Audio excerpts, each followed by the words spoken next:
안녕하세요. 전주 공동체 라디오 FM 93.5 까칠한 언니들의 책수다 여은정입니다. 까칠한 언니들의 책수다는 우리 주변에 흔히 있지만 목소리가 잘 드러나지 않는 중장년 여성들의 이야기를 책을 통해 한 달에 한 번 나눕니다. 오늘은 집을 주제로 하재영 작가의 친애하는 나의 집에게를 읽고 이야기 나눕니다. 저와 함께 이야기 나눠주실 분 초대했습니다. 자기소개해주세요. 안녕하세요. 반갑습니다. 요즘에 작고 오래된 집을 고치며 살고 있는 임지수라고 합니다. 아마도 제가 집을 고치면서 살고 있는 요즘의 저를 보면서 친애하는 나의 집에게 하재영 작가의 이야기에 저를 초대해 주신 것 같습니다. 까칠한 언니들의 수다를 듣고 계신 여러분 반갑습니다. 네, 반갑습니다. 오늘 첫 곡 듣겠습니다. 김수영의 조율입니다.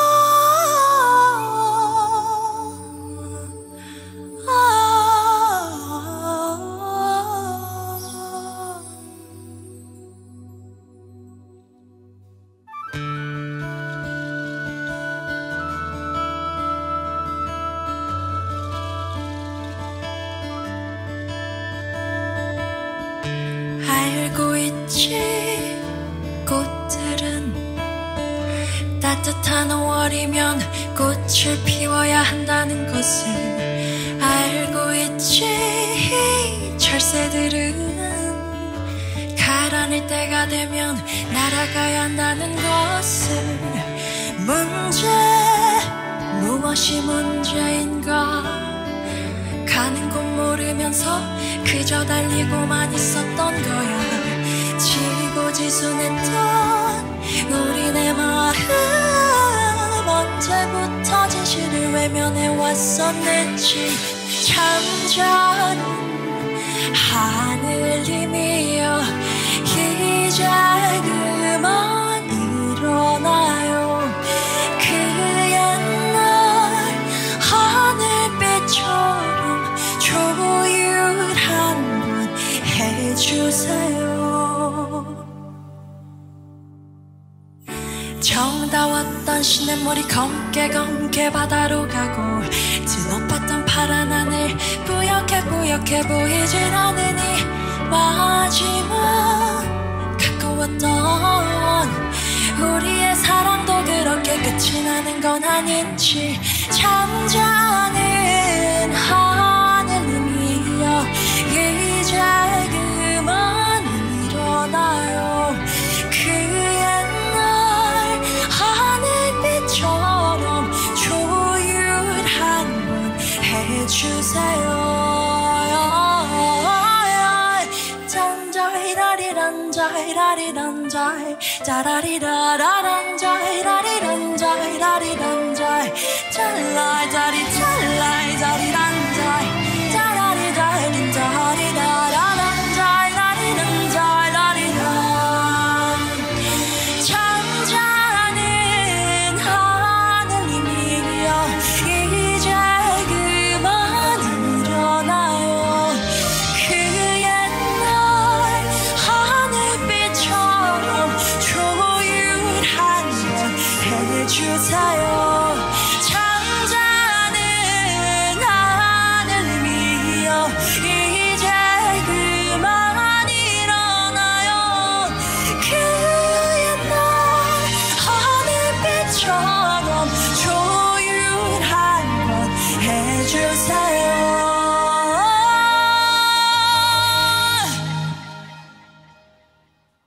한영애의 곡을 김수영이 편곡해서 부른 노래였습니다. 우리가 사는 집도 인생도 잘 조율해서 살고 싶은 마음에 첫 곡으로 골라봤습니다. 달팽이는 집을 얻고 태어나는데 달팽이와 달리 인간은 살면서 수많은 집을 거치잖아요. 친애하는 나의 집에게는 지나온 집에 대한 기록인데요. 지수님은 지나온 집에 대한 어떤 기억을 가지고 있을까요? 아주 많습니다. 많은데 집에 대한 이야기와 제가 살아온 다양한 집들의 이야기는 아마 오늘 이야기를 나누면서 말씀드리게 될 것 같아요. 네, 기대가 되는데요. 저는 살면서 자취를 꽤 오래 해서 지금껏 스쳐온 공간까지 합쳐보니까 제가 지금 살고 있는 집이 15번째 정도 되는 집이더라고요. 최초의 집이 가족이 함께하는 집이어서 그런가요? 대부분의 집에서 늘 누군가와 함께 지냈어요. 여성과 집을 주제로 이야기 나누려고 했을 때 딱 떠오른 책이 사실은 저는 친애하는 나의 집에게 이 하재영 작가의 책이었는데요. 이 책은 작가의 생애별 집에 대한 기록이자 의존적이었던 작가가 혼자여도 괜찮은 사람으로 독립해가는 과정을 그리고 있어서 저는 이 책 읽으면서 되게 응원하는 마음으로 읽었거든요. 집 얘기 같지만 사실은 그 시절 작가 주변 사람에 대한 이야기고 작가의 내밀한 기억에 대한 얘기라서 저는 정말 재미있게 읽었거든요. 지수님은 이 책을 어떻게 읽으셨을까요? 지금 은정님의 말을 들으면서 고개를 많이 끄덕였습니다. 저도 친애하는 나의 집에게를 읽고 집에 대한 요즘에 제가 갖고 있던 생각을 다시 한번 좀 깊게 하게 된 계기가 되었고요. 이 책에서 하재영 작가가 살며 지나온 집들, 그다음에 그 시대에 관한 이야기를 담담히 써내려간 에세이 같은 책이어서 저도 아주 그냥 편안하게 잘 읽었던 책입니다. 네, 그러셨군요. 네, 우리는 태어나는 순간부터 집에 살게 되는데요. 집에 대한 선택권이 없는 상태에서 시작해서 어느 순간부터 선택을 하며 살게 되잖아요. 집이란 나에게 무엇인지 그리고 이제 어떤 집에 살고 싶은지를 주변인들의 생각을 들어보았습니다. 잠시 인터뷰 듣도록 하겠습니다. 가족과 소통할 수 있는 공간, 누구의 터치도 안 받고 먹고 자고 놀 수 있는 공간이요. 앞으로 익명님이 살고 싶은 집은 어떤 곳인가요? 고양이 키우면서 먹고 자고 놀고 할 수 있는 집이요.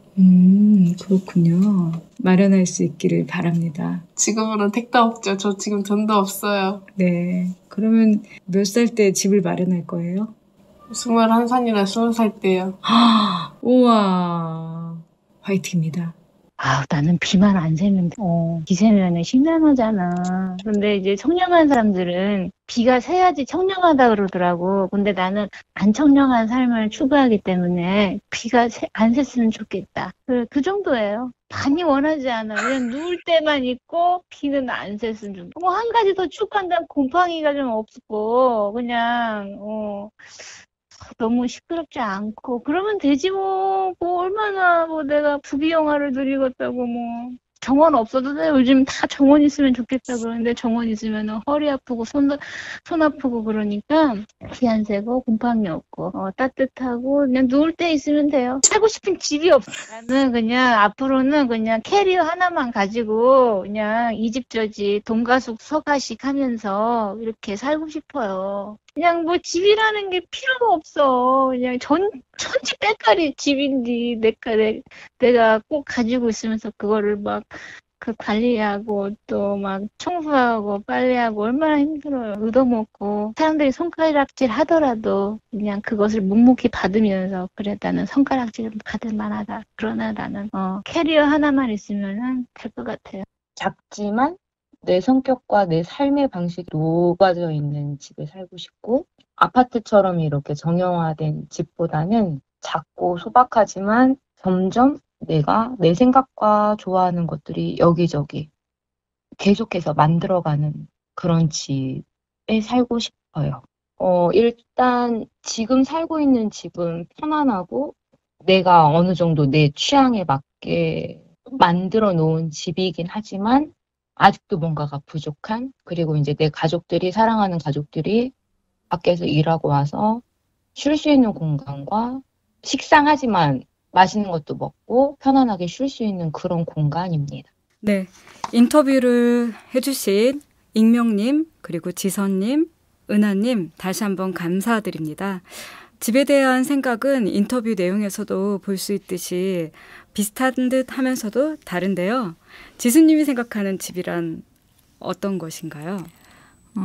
앞서 세 분의 인터뷰를 들으면서 저도 똑같다고 생각을 했습니다. 아마 뭐 저와 지금 인터뷰를 해주신 분들과 또 이 방송을 듣고 계신 분들의 생각이 거의 비슷하시지 않을까 싶은데 사실 저는 그냥 집은 집이지 사실 거주지 외에 크게 의미를 두지 않으려고 합니다. 그냥 요즘같이 집이 사람의 위치를 만들기도 하고 뭐 이런 세상이 저는 사실 썩 달갑지만은 않지만 그냥 달갑진 않지만 아주 무시하고면서도 살 수는 없는 세상인지라 좀 줄을 타고 있는 중입니다. 네. 그래요. 맞아요. 저도 저에게 집은 사실 독립된 공간으로서 나에게 편안함을 주는 곳이고 또 가족이 다 함께 사는 온기가 있는 공간이라고 저도 생각을 하고 있었거든요. 예전에는 집이란 씻고 잠자고 퇴근 후 돌아가는 곳이었다면 지금은 내 삶의 거의 모든 것이 행해지는 곳이고 에너지 원천이라는 좀 생각을 많이 하고 있어요. 집에 대한 제 생각이 계속 변화하는 것처럼 사회인식도 과거와는 좀 많이 달라진 게 사실이잖아요. 재테크 개념으로서 집에 대해서는 저도 별로 생각해 본 적이 없어가지고 여기서는 다루지는 않을 거예요.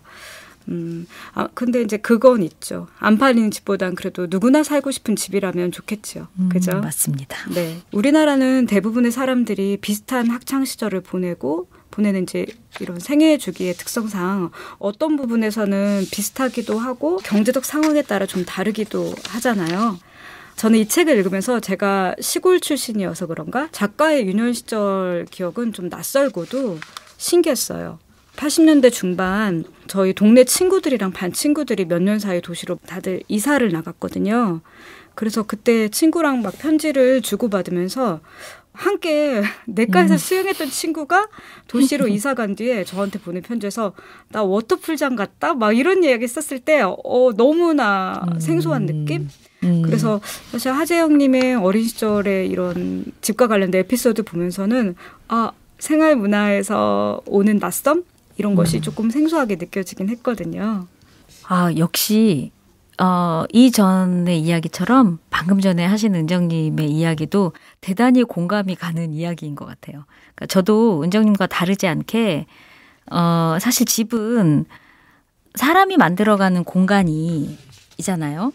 그러니까 그냥 따뜻하고 휴식처이고 그다음에 사람들이 가끔 사회생활하면서 뭔가 숨고 싶고 도망가고 싶을 때 그냥 내가 좀 숨어드는 도망처 뭐 이런 것도 맞는 것 같거든요. 저를 돌아보면. 근데 참 저는 그래서 집은 참 사람에게 다양한 공간을 제공해 주는 곳이라는 생각이 좀 많고요.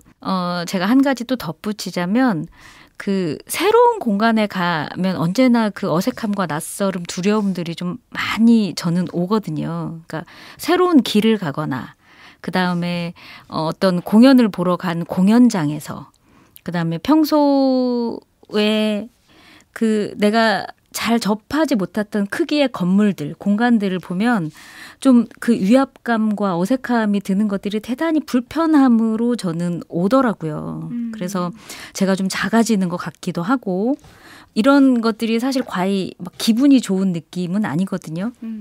그래서 저는 내가 있는 공간, 그다음에 내가 만들어가는 공간은 나에게도 편안함을 주기도 하지만 이 공간에 오는 사람들이 좀 편안함을 느끼는 공간이었으면 좋겠다라고 저는 생각을 하고 있습니다. 네네. 그래서 지수님 집에 갔을 때 그래서 편안했군요. 다행이네요. 네. 대부분의 사람들이 비슷할 것 같은데요. 그렇겠죠. 네네. 제 기억 속에 최초의 집은 가족과 함께 살던 낯익은 공간이어서 그래서 사실 낯익은 공간이었기 때문에 한 번도 집에 대해서 딱히 다른 생각을 해본 적은 없었던 것 같아요.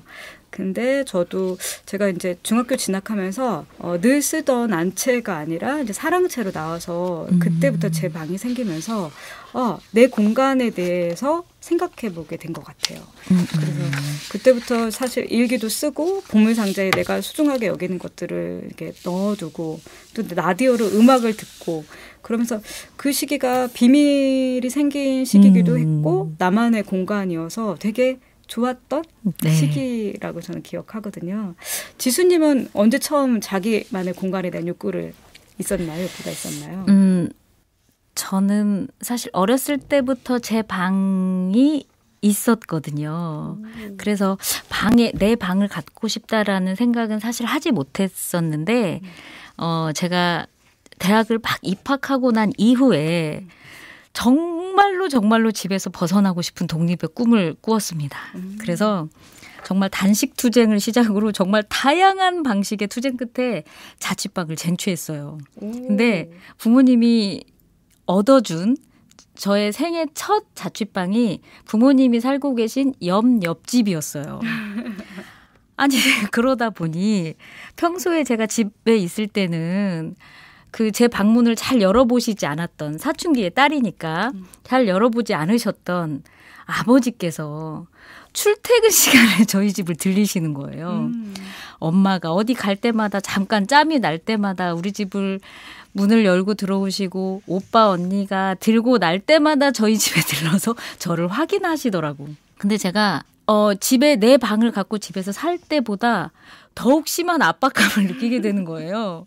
그래서 참 이게 나의 집이 생겼다고 해서 꼭 좋은 게 아니구나라는 생각을 그때 했습니다만, 그래도 한 일주일 정도 부모님께서 저의 첫 자취방을 마련해 주셨을 때 그 일주일 정도의 시간은 지금 생각해도 해방감, 요즘에 드라마 근래에도 했던 나의 해방일지라고 하는, 저는 그 일주일을 임지수의 해방일지를 쓸 수 있을 정도의 일들이 정말 많았던 것 같아요. 진짜 투쟁으로 쟁취한 맞습니다. 독립이시군요. 네네. 아무튼 사실 물리적 독립뿐만 아니라 심적 독립이 이루어진 시기가 진짜 독립이라고 볼 수 있겠네요. 그러면? 그럴 것 같습니다. 아, 네네. 그럼 저도 실제로 제가 독립한 시기는 고등학교 진학을 위해서 도시로 나오면서 자취를 시작했을 때부터였다고. 유학을 오신 거네요. 그러니까요. 전주 유학으로 왔네요. 유학파시네요. 그러니까. 네. 사실은 저는 시골 살다가 처음 살아보는 낯선 도시, 그리고 낯선 사람들밖에 없으니까 되게 낯설었거든요. 그리고 그전에는 제사 때나 명절 때나 보던 할머니를 이제 매일 일상에서 같이 살다 보니까 되게 어렵더라고요. 네. 그렇죠. 네. 그래서 그 시절을 생각해 보면 되게 온통 낯선 것에 대해서 적응하기 바빴다 이렇게 기억이 되고, 한편으로는 부모님의 보호막이 이제 거친 세상에 대한 이런 두려움도 되게 컸지만, 또 한편으로는 아버지가 되게 엄했는데 그런 아버지로부터 독립했다는 해방감? 이런 것이 이렇게 같이 있었던 시기 같아요. 그랬을 것 같습니다. 네네. 아까 지수님께서 대학 때 부모님으로부터 물리적, 심적 독립을 이루었다고 하셨잖아요. 네. 네네. 그때 그 시절을 어떻게 기억하시나요? 저는 그냥 딱 한 줄로 말씀드릴 수 있을 것 같아요. 네. 그때가 임지수의 부모님과 가족에게 제가 했던 가장 큰 반항기이자 실질적 독립을 이룩한 시기라고 저는 생각합니다.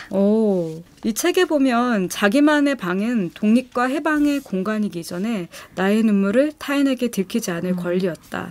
늘 옆에 누군가가 있었기 때문에 속상한 일이라도 생기면 화장실 문을 걸어 잠그고 눈물을 쏟을 수밖에 없었다는 작가는 언제나 혼자인 것과 항상 함께인 것 가운데 어느 쪽이 더 견딜만 할까라고 질문합니다.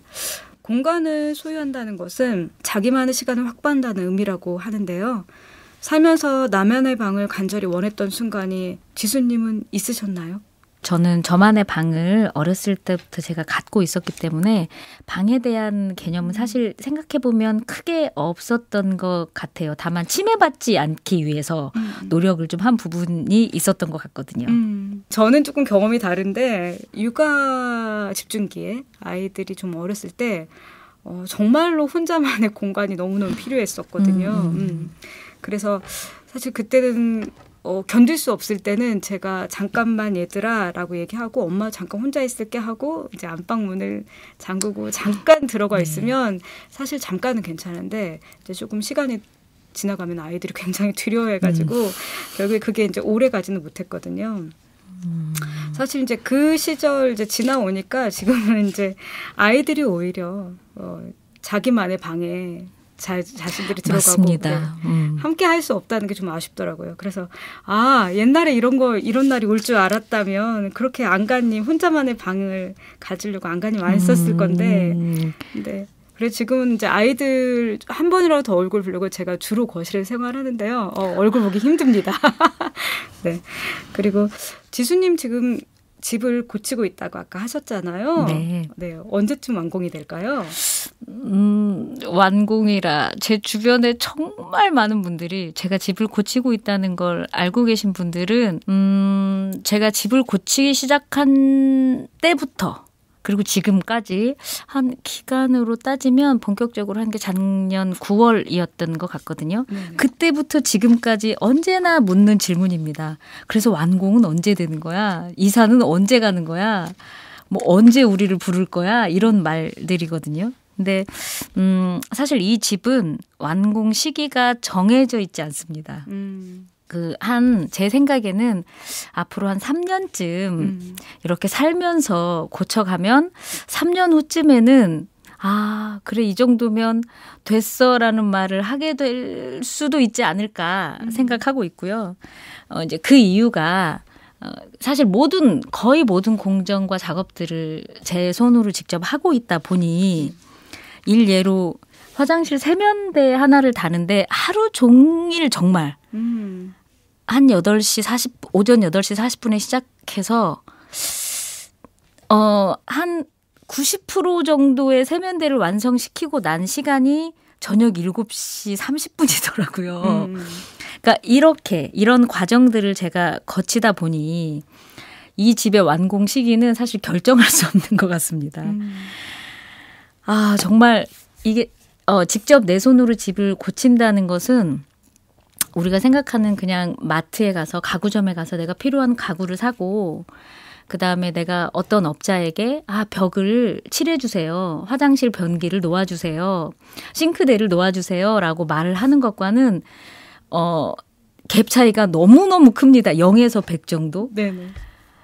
그래서 아직도 하지 못한 일들이 정말 너무 많습니다. 그래서 아직 제가 들어가서 살 정도의 집은 아닙니다만 저는 지금 한 50% 정도의 집에 공정률이 되었어요. 그런데 나머지 50%는 한 2년 6개월 정도 더 걸릴 것 같습니다.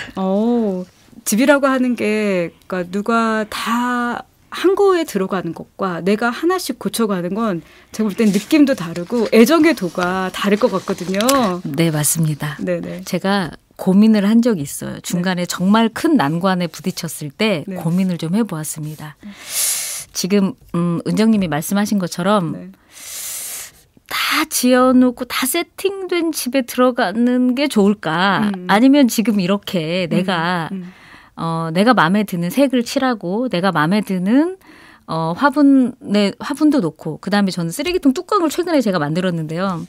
사람들이 무슨 쓰레기통 뚜껑을 만드는 거야? 라고 이야기를 하셨지만 사실 그런 아주 작고 소소한 것들을 제가 만들어가면서 느끼는 건데 어떤 집에서 사는 게 좋을까를 생각해 보면 저는 화분이 하나 있어도 내가 좋아하는 화분. 그다음에 어떤 벽을 바라보아도 내가 좋아하는 색깔이 칠해진 벽.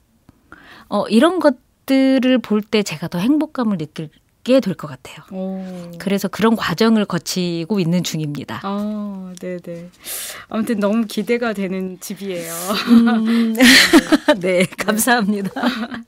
네, 다시 책 얘기를 좀 돌아가 볼까요? 네네. 네. 친애하는 나의 집에게 이 책의 내용은 저자인 하재영 님이 시기별로 자신이 살았던 집에 대한 이야기가 나오다 보니까 그렇죠. 저도 또한 제가 살아왔던 집에 대해서 되돌아보게 되더라고요. 집이 그냥 집이지 뭐 별게 있어? 저도 이렇게 생각하는 사람 중에 하나였거든요.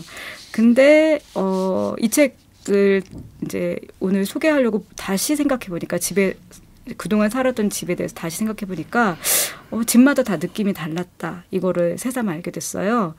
한편으로는 또 그게 정말 집이었나? 이런 생각이 드는 집도 있었고 그래도 잘 살아냈구나 하는 안도까지 저는 여러 마음들이 좀 올라왔거든요.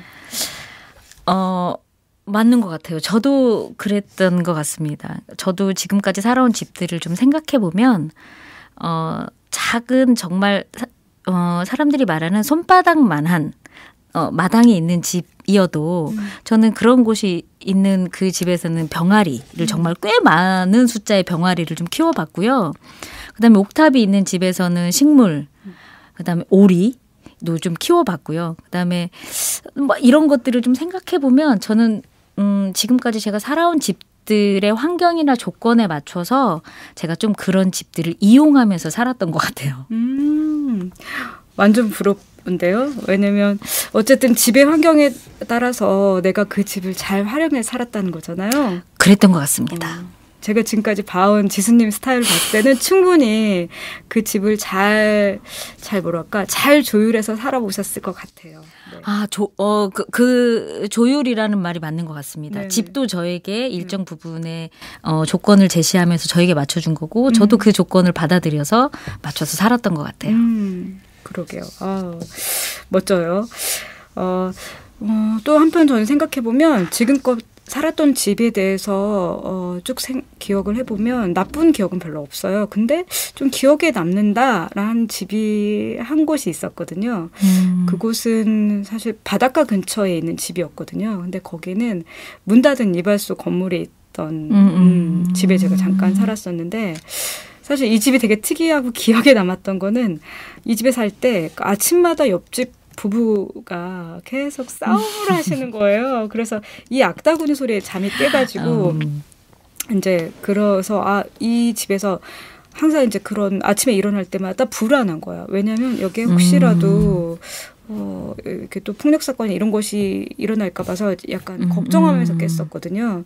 근데 저는 사실 집이 별로 중요하다고 생각한 적이 별로 없었는데 이 집에 살면서 사실 낮 동안에는 일을 하니까 직장 나가고 네네네. 퇴근 후에 와가지고 잠만 잤던 곳인데 이 집을 통해서 사실 조금 더 안락한 집에 대한 욕구가 좀 생겼던 네네네. 것 같아요.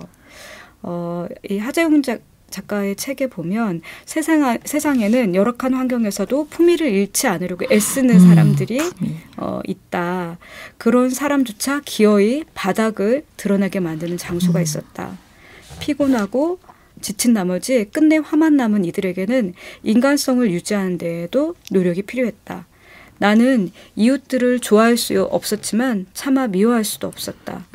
이 책 속 문장처럼 이웃집의 부부싸움은 미워할 수 없는 삶의 일부가 되었지만 저한테는 사실은 되게 조마조마했던 기억으로 남아있어요. 네. 그곳에 살았을 때 그런 습습했던 기운과 바닷가 옆에 있었거든요. 그래서 짭조름한 냄새 그리고 바람 소리 그리고 차 소리가 오래오래 기억에 남더라고요. 사실 저는 집 하면 그 공간에서 가졌던 소리, 냄새 뭐 이런 것들이 많이 기억에 남아요. 지수님에게 이렇게 기억나는 집이 혹시 있으신가요?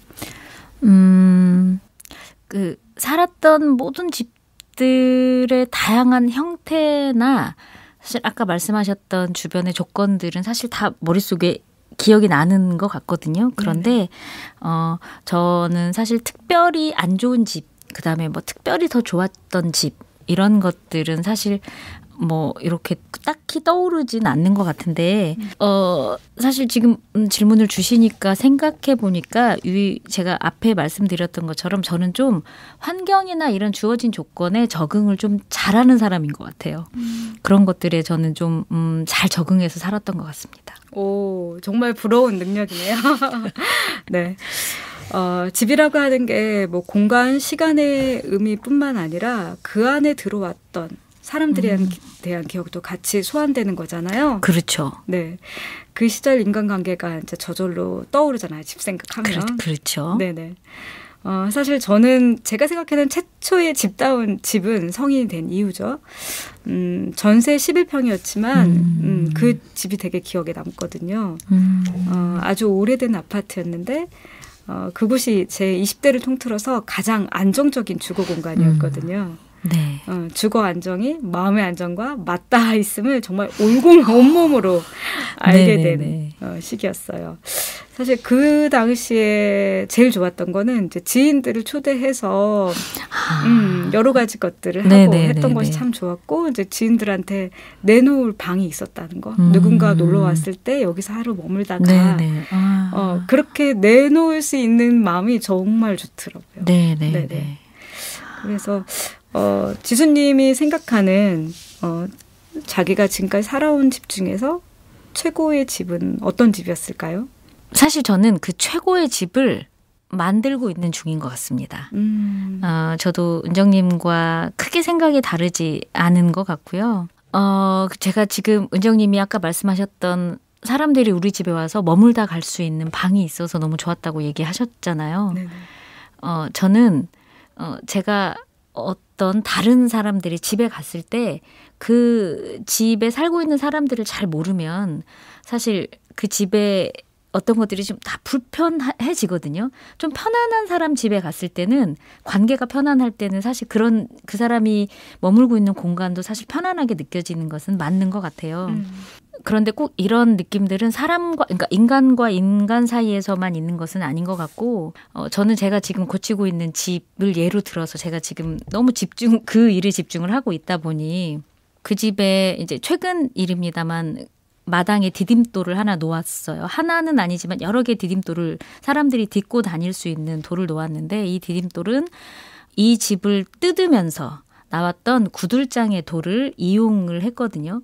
근데 제가 지금 고치고 있는 집은 1976년도에 지어진 그 구옥인데, 76년도에 지어졌으니까 지금 하면 이 집의 나이가 나오잖아요. 네네. 그 오랜 시간 몇십 년 동안 사람들의 발을 디디게 해준 그 구들장을 사실 그냥 폐기 처분하기가 저는 좀 안타깝더라고요. 그래서 이 돌을 어디에 쓸까 궁리하다가 이 돌은 그냥 마당의 디딤돌. 원래도 그런 디딤의 역할을 했으니 너는 이번에는 그 햇빛이 들지 않는 그 구석에 속에 있던 이 돌들에게 이번엔 햇빛을 제대로 받으면서 마당에서 사람들이 딛는 디딤돌이 되면 좋겠다고 해서 그 디딤돌로 사실은 그 돌들을 이용했고요.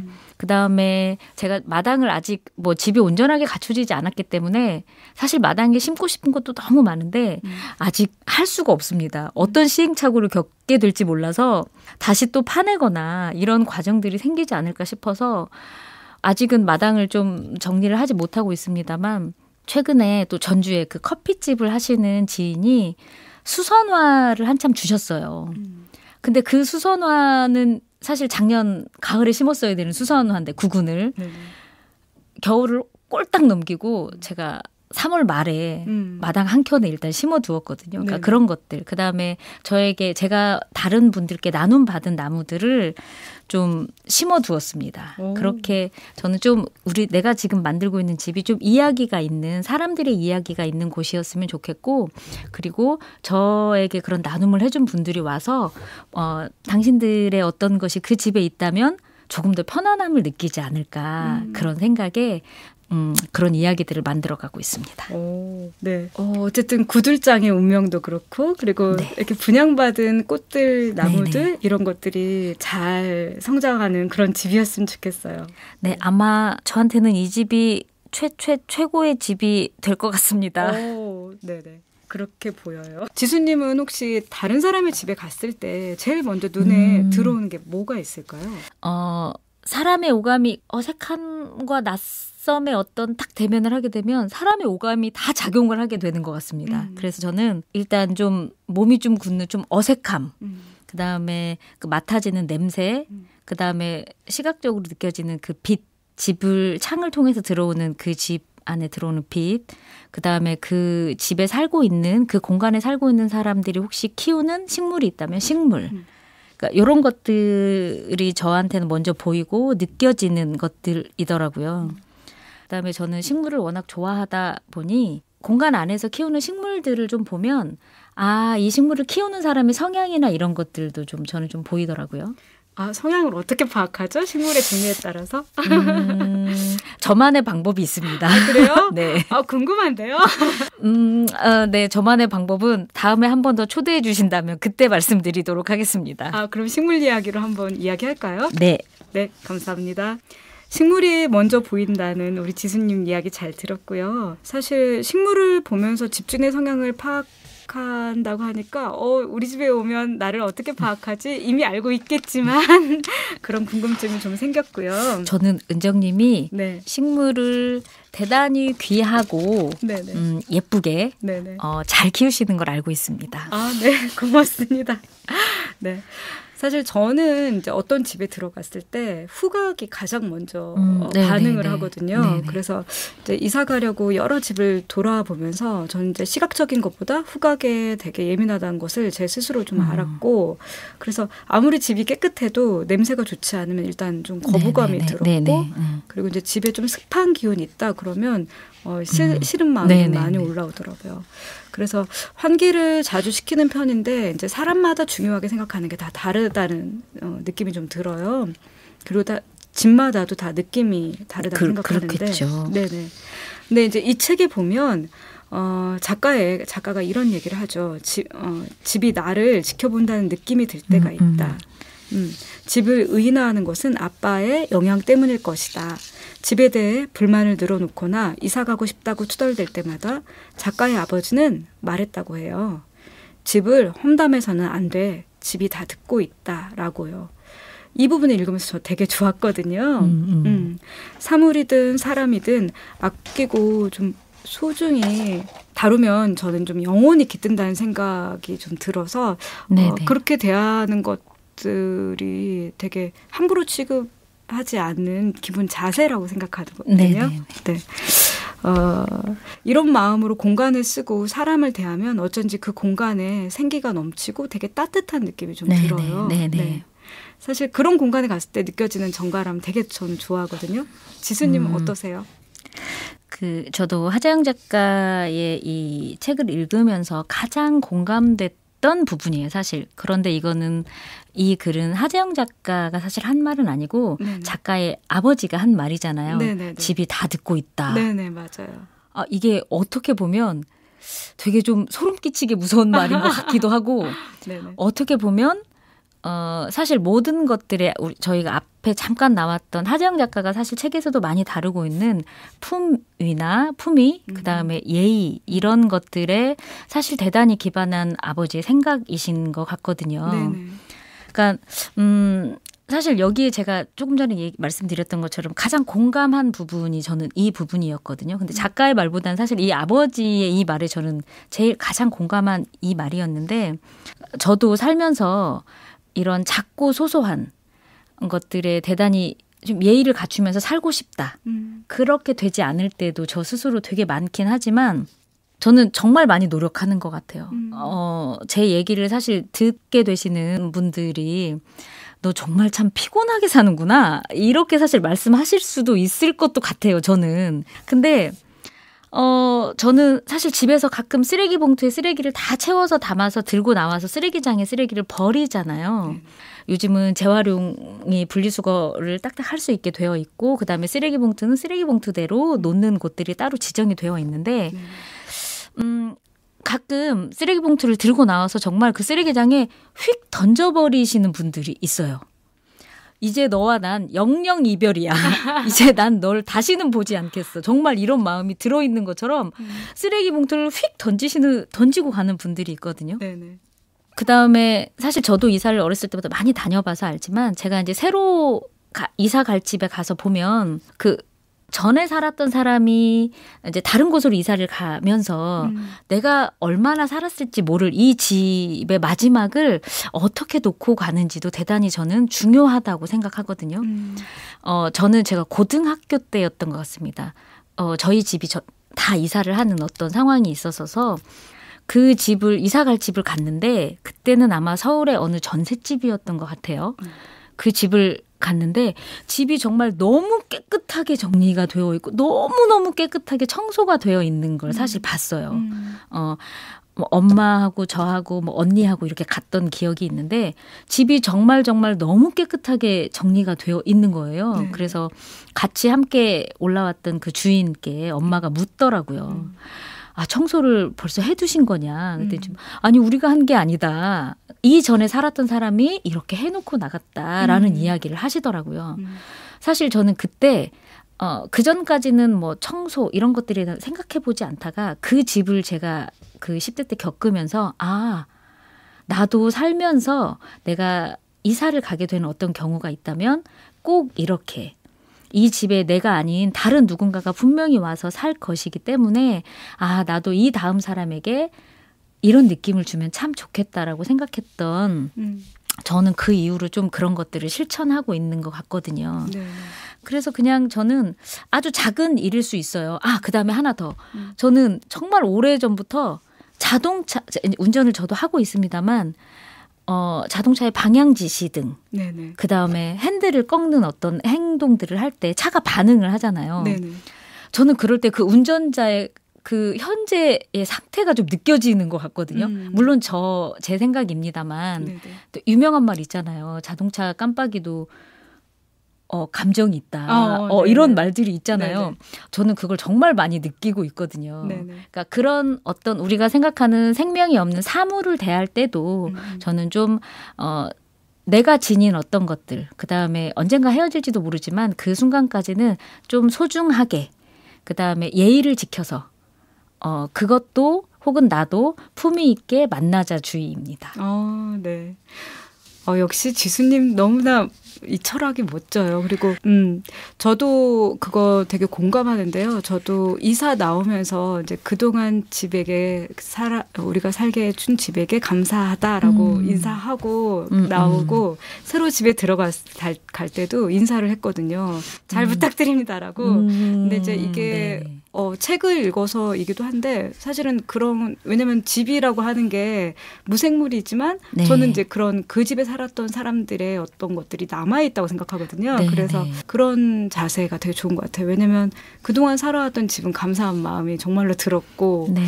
그리고 이제 새로 이사 갈 집은 어쨌든 이제 앞으로 우리가 살 집이니까 좀 좋은 마음으로 인사를 네, 해야겠다 네, 네. 이런 마음이 들어서 했었는데 그런 거는 저랑 비슷해서 저도 참 좋네요. 네, 맞습니다. 저도 하도영 작가의 책을 읽으면서 다시 한번 더 생각하게 된 계기가 된 것 같아요.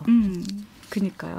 우리나라 사람들은 평균적으로 한 4번 정도 살면서 이사를 한다고 해요. 그렇군요. 네네. 저는 좀 평균보단 여러 집을 이제 거쳐왔는데. 저도 마찬가지입니다. 네네. 어디든 내가 사는 곳이 내 집이다라는 마음으로 살아왔거든요. 근데 저는 막 애정을 갖고 집을 돌보고 살지는 않았어요. 그냥 어떤 집은 그냥 살짝 들어왔다, 살짝 나가는 손님 같은 느낌으로 산 집도 있고, 네.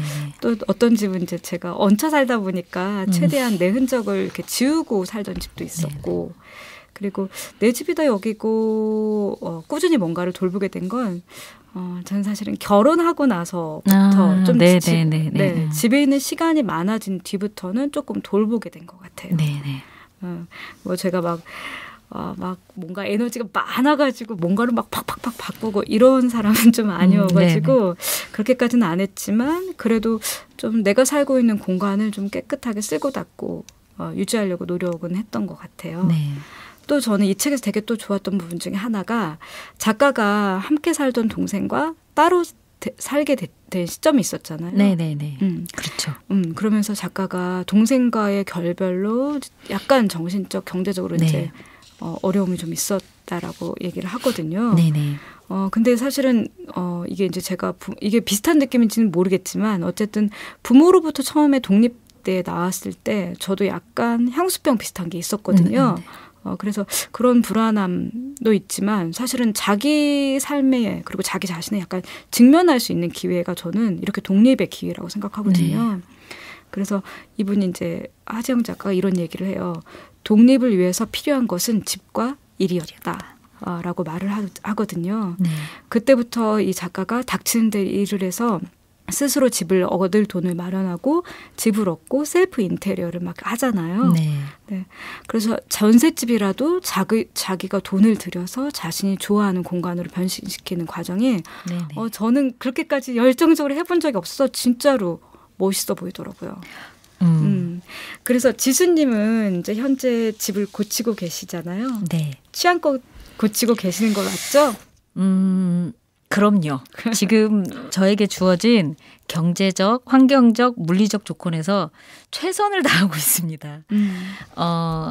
뭐 말씀드렸던 것처럼 뭐 작은 컵 거리 하나, 아까 얘기했던 쓰레기통 뚜껑 하나, 뭐 빗자루 손잡이까지도 등등 아주 사소한 것부터 저는 제 생각이 맞닿게 그 느낌, 생각과 느낌이 맞닿게 이렇게 말할게요. 느낌적인 느낌을 살려서 만들고 있습니다. 오, 그니까요. 그래서 굉장히 저는 이제 중간, 이제 아까 지수님 말씀하신 것처럼 중간 과정을 잠깐 봤는데 저는 완성된 줄 알았는데 아니라고 하니까 깜짝 놀랐고, 네. 굉장히 독특해요. 그리고 창의적이고 뭔가 정말 지수님다운 집이다라는 생각이 들었었거든요.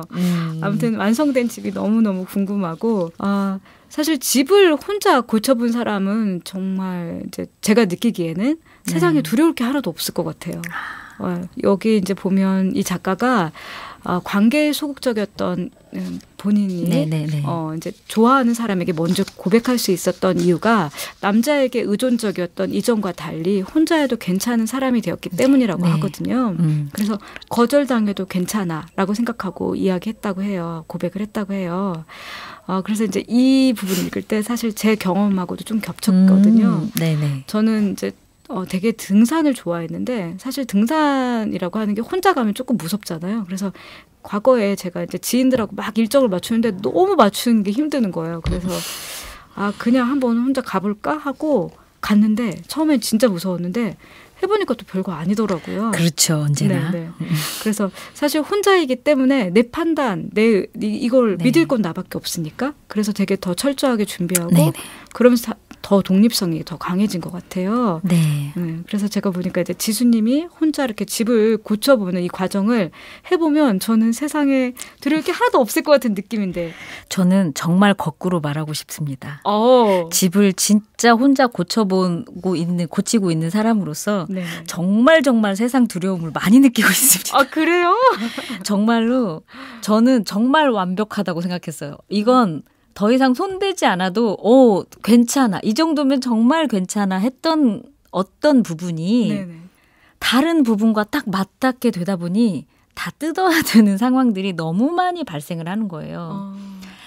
그다음에 제가 지금 고치고 있는 집이 뭐 정형화된 아파트처럼 위아래가 칼같이 딱딱 맞고 이런 집이 아닌 구옥이기 때문에 정말 어느 곳 하나 딱 떨어지는 곳이 없는 집입니다. 그렇다 보니 사실 뭐 피스라고 나사 저희 많이 쓰잖아요. 뭐 지금은 못을 쓰지 않고 피스를 박으니까 박는다고 표현을 쓰는데 이제 점점 나중에 다시 뜯을 수도 있어라는 생각 때문에 피스를 10개를 박아야 되는데 덜 박게 되는 거예요. 뜯을 때 힘드니까.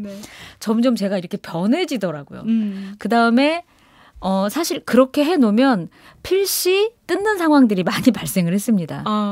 하다 보니 공정이 좀 뒤바뀌어서 뜯어야 되는 경우도 있고 또 이쪽과 저쪽이 잘 맞지 않는 관계로다가 어느 한쪽은 뜯어야 되는 경우들도 사실은 좀 있고요. 제가 전문가가 아니다 보니 정말 많은 시행착오를 겪었거든요. 근데 은정님께서 세상 두려울 게 없을 것 같다고 말씀하셨는데 공정 하나를 할 때마다 설마 이걸 다시 뜯게 되지는 않겠지라는 두려움에 정말 두려움이 정말 앞서는 때들이 많았습니다. 그리고 제가 정말 두려웠던 거 변기를 달 때 이게 과연 정말 물이 잘 내려갈지 이런 것들이 정말 두려웠어요.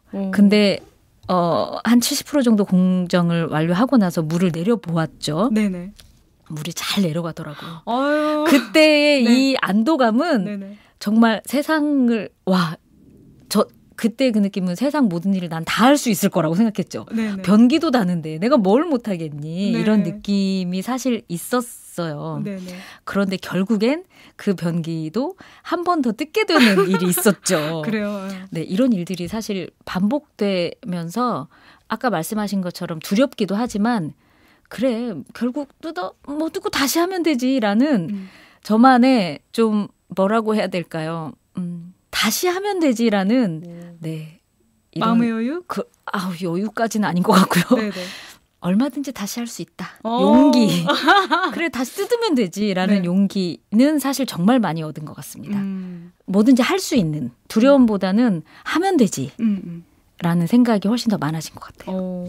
그러니까 생각보다 두려움이 없지는 않군요. 그리고 시행착오가 많네요. 정말 많습니다. 제가 네. 정말 여기서 말하지 못하는 거 정말 많습니다. 네네. 근데 정말 저는 제가 처음에 신혼집 들어갔을 때 그 동네에 아는 언니 분께서 저걸 해줬거든요. 변기를 갈아주셨어요. 근데 저는 우와.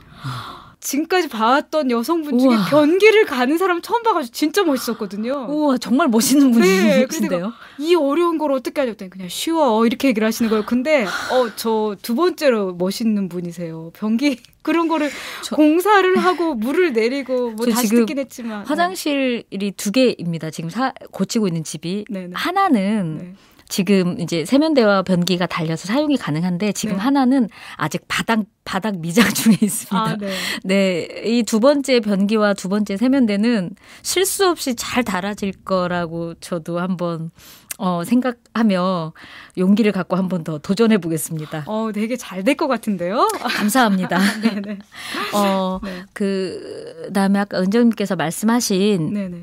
사실 많은 부분들에서 집 혹은 우리가 말하는 주택 뭐 이런 것들을 떠올릴 때 저는 사실 그러니까 딸의 입장, 여성의 입장에서 제가 한 30대 초중반까지는 집에 대해서 그렇게 저도 생각해보지는 못했던 것 같아요. 근데 제가 이번에 이 방송을 은정님과 준비하면서 생각난 일화가 하나 있거든요. 네네. 제가 그러니까 10대 때인데 언니가 결혼을 10대 후반 정도 됐는데 언니가 이제 결혼을 하게 됐습니다. 저희 집이 이남 이녀인데 오빠가 제일 위에 오빠가 있지만 그 밑에 언니가 먼저 결혼을 했거든요. 근데 제 기억에 한 3, 4개월 뭐 그 이상 그 결혼 준비를 엄마랑 언니가 했던 것 같아요. 네네. 근데 그때 막 그런 준비들을 하면서 엄마가 어느 날 그날도 아마 어딘가를 언니하고 다녀오고 난 이후에 엄마가 나지막히 이런 이야기를 하시더라고요. 제 귀에 이 말이 정말 꽂히게 들렸거든요. 네네.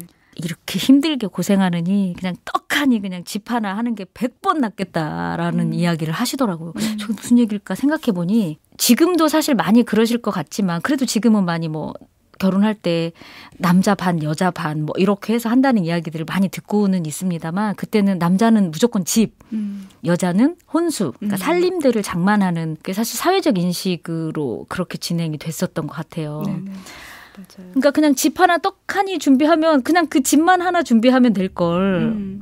숟가락, 젓가락, 막 그 살림살이, 전자제품, 심지어 뭐 쿠션 하나, 방석 하나까지, 슬리퍼 하나까지 그때 당시에도 그런 것들을 다 챙기고 이런 것 하는 것들이 엄마가 아마 많이 힘드셨던 것 같아요. 그래서 그냥 엄마가 그렇게 하시는 이야기를 듣고 제가 엄마, 그럼 우리가 집 한다 그래. 제가 이렇게 이야기를 했거든요. 그랬더니 엄마가 정말 그 요즘 말하는 썩소 같은 웃음을 살짝 지으시면서 저에 대한 답을 안 하시더라고요. 제가 한 말에.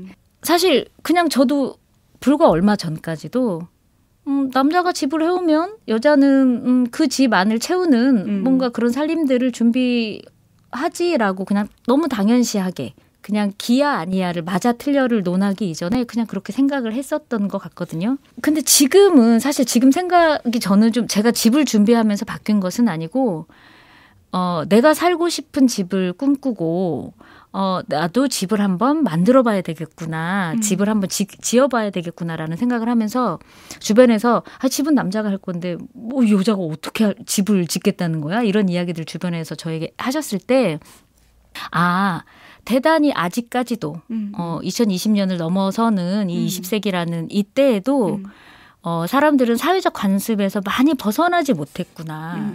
저는 사실 제가 집을 장만하면 저는 아직 결혼을 하지 않았습니다. 그런데 저와 결혼할 남자는 사실 살림을 준비하는 것도 저는 대단히 좋을 것 같거든요. 그래서 저는 그냥 이런 것들이 너무 오래전 관습이나 이런 것들은 좀 지금 이 시대에는 좀 없어지면 좋겠다라는 생각을 많이 하게 되더라고요. 맞아요. 그분 저도 공감하고요.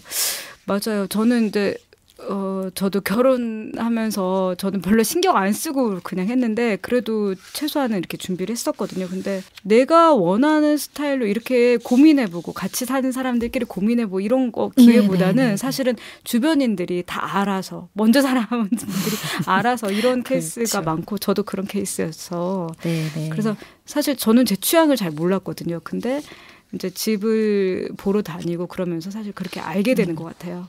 그래서 집을 아는 것은 사실 나를 아는 것과 저는 맞습니다. 똑같다고 생각해요. 맞습니다. 네네. 그리고 또 한 가지는 사실 이 책은 집 얘기라고 생각하지만 사실은 관계에 대한 이야기라고 저는 보거든요. 여기 작가의 연인이 자주 했다는 말이 당신 잘못이 아니야 라는 말을 그렇죠. 많이 들었다고. 근데 저는 이 구절 되게 좋았거든요. 작가처럼 저도 살면서 내가 겪은 많은 일들을 좀 내 탓으로 돌리는 경향이 좀 많은 편이었는데 이 구절 읽으면서 와 이런 사람이 같이 있으면 참 마음이 좋겠다 이런 생각을 좀 했고요. 그리고 작가가 신혼집 인테리어 할 때 아버지가 이제 도와주시잖아요. 네네. 그러면서 이제 아버지와의 갈등이 이제 드러나는 계기가 있었거든요. 네. 그래서 저는 또 이 부분을 읽으면서는 사실 가족이라고 해도 서로에 대해서 얼마나 알고 있을까라는 부분 다시 한번 생각하게 됐고요.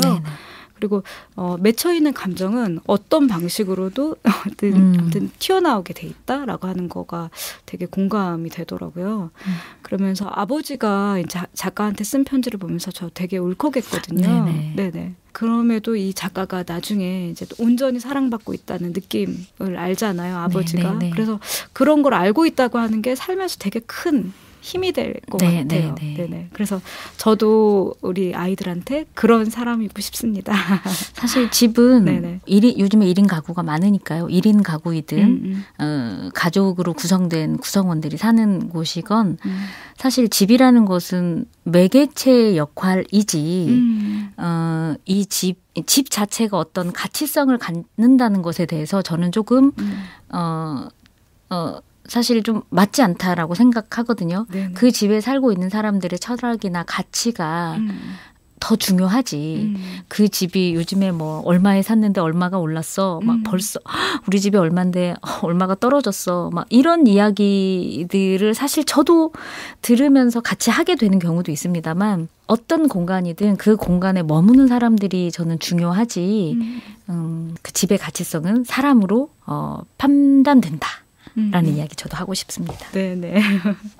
오늘 지수님과 함께 집에 대한 이야기 나눠봤는데요. 오늘 방송 어떠셨을까요? 사실 집은 집이다.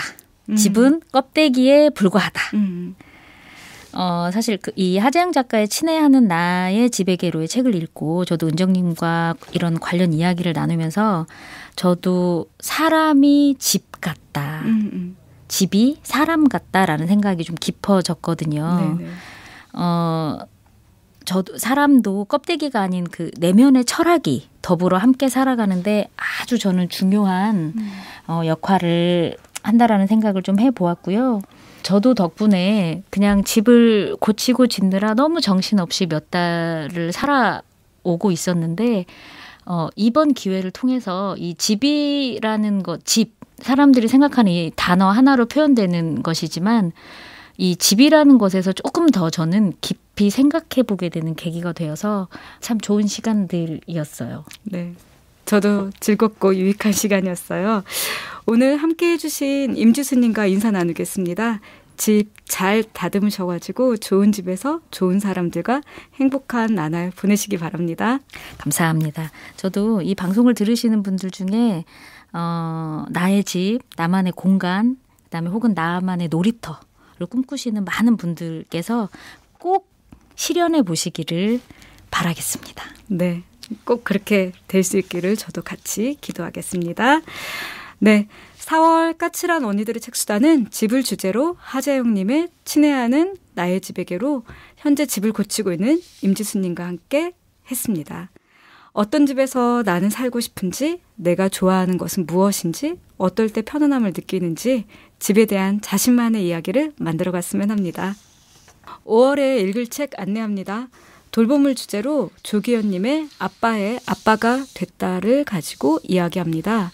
그럼 다음 만날 때까지 모두들 자기만의 공간을 만들어봐요. 전주 공동체 라디오 FM 93.5 까칠한 언니들의 책수다였습니다. 오늘 마지막 곡은 영화 인사이드 루인의 삽입곡 500 Miles입니다.